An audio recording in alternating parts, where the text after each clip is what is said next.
สบายดีชื่อบุญปอดโมจักหรือว่าแจ็คอายุ22 ปีปัจจุบันนี้ศึกษาอยู่ที่ทางมหาวิทยาลัยแห่งชาติอยู่ภาควิชาภาษาลาวสื่อสารมวลชนปีที่3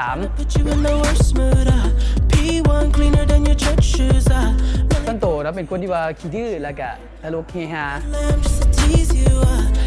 และนักคนอยากเป็นนักข่าวจริงๆสูง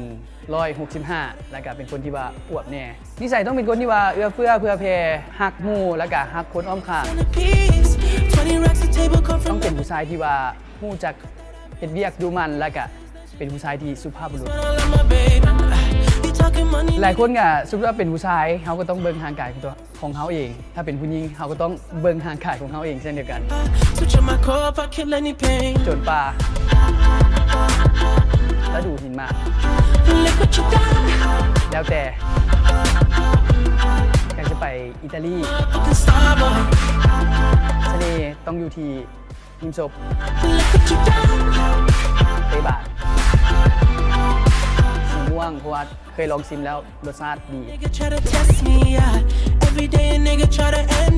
โหวตไปแน่